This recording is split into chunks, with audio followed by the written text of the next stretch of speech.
You ever hear those fighters who say, I will fight anyone, anytime, any weight class? I used to be one of those idiots who fought anyone, anytime, any weight class. And it was dumb. It was stupid. And it shortened my career drastically. Bad idea. Wish I hadn't. So my advice to young people, I got a bit of that. Guys who might be thinking, oh, I'll fight anyone, anytime, anywhere. Because that young man's ego is telling you to. Yeah, I was one of those idiots who jumped around 4 different weight classes or fight anyone, anywhere, any set of rules. Because it sounds cool to say, I fought in 5 different professional combat sports.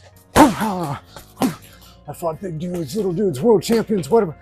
It sounds cool, but it wasn't a smart idea. I almost got myself killed cutting down to the teeny tiny divisions. I almost got myself killed fighting the big dudes, cutting down to the normal sized guy divisions. And if you're almost getting yourself killed, you're not fighting smart. You have to understand, there's always another fight. There's always another fight that is until you're broken. And if you're not smart, that's going to happen sooner than later.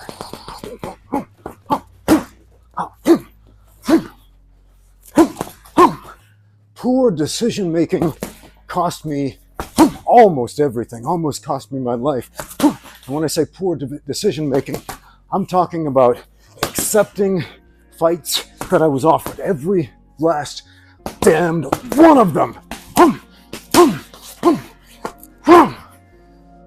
Not smart. Be very selective about that. You see those guys who have perfect fight records? It's not because they fight anyone, anytime, anywhere. It's not because they have some exceptional level of talent that no one else on this planet possesses. It's because more than anything, they have a carefully managed fight career.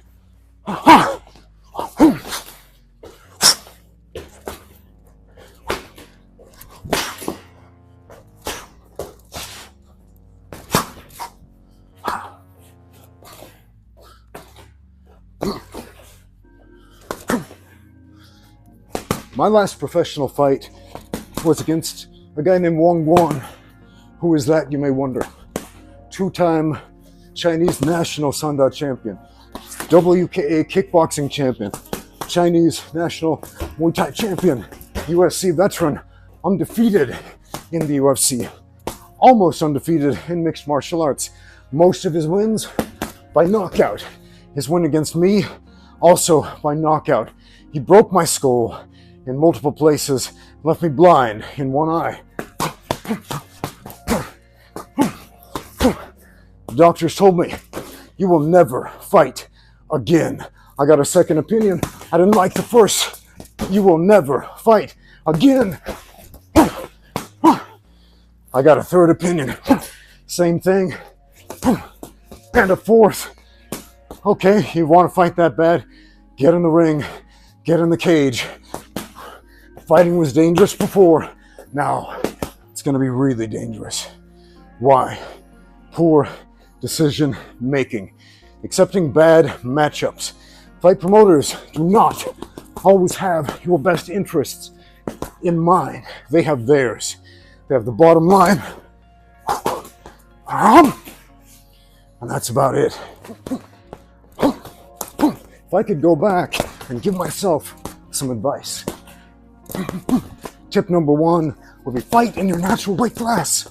If you don't know what your natural weight class is, go talk to your coach. If you don't have a coach, that's a problem. If you don't have a coach, a gym, a team behind you, think again.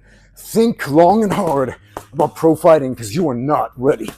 You are not ready if that's the case.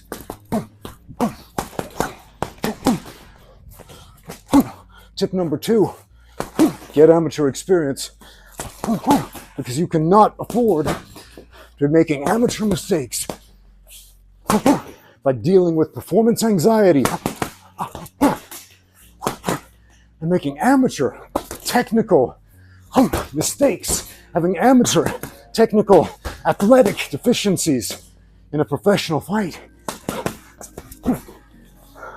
Fighters must agree before competing that they acknowledge that combat sports are inherently dangerous and may result in serious injury or even death. Do not become that first statistic, friends.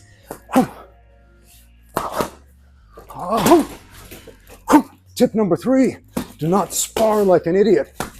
Oh, we all did back in the day. A lot of you still do, unfortunately. But you don't need to. Sparring is not a fight.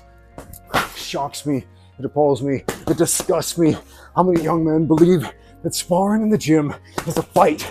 If you are hurting your training partners, if you are injuring them, if you are getting injured, if you can't do it again the next day and the next, not only are you limiting the amount of sparring experience you're able to get, you're limiting how good you're going to get. You're putting a cap on that. Why would you do that? No good reason. There is no good reason for it. If you're wondering how you should spar, how would you spar your own child? Would you hurt them? Would you give them a black eye? Would you knock them out? Or would you teach them? Would you take care of them? Would you share your knowledge and your experience? Because by doing so, that is where the deepest improvements come. You only have so many fights in you. Your brain only has the capacity to take so much trauma. What about those dudes in Thailand who have 200 fights under the belt? I know those guys. I know a lot of them. I've trained with a lot of them. You know what? They're broken by the age of 20. By the age of 20. But they're not sparring at that crazy level in the gym. They're not fighting in the gym. Why? Because they have a fight every single weekend. And they understand you've only got so many fights in the tank. And that's their job. That's their livelihood. That's how they eat. That's how they feed their family. You only have so many fights in you. Do not waste them in the gym. Do not throw those out for free when you could be paying, you could be getting paid handsomely for it. Don't waste them on the streets. The streets don't give me that garbage.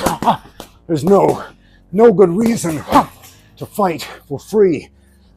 Do accountants do your taxes for free? No. For the street accountants that do that stuff? No. And for good reason. They understand their worth. They understand their value. That's what I'm trying to get here. That's what I'm trying to get into your heads right here. And into your hearts. Understand your worth. You are worth more than you think. Do not settle for less.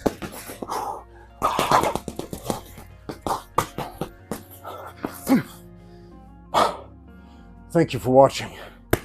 Now get out there and train.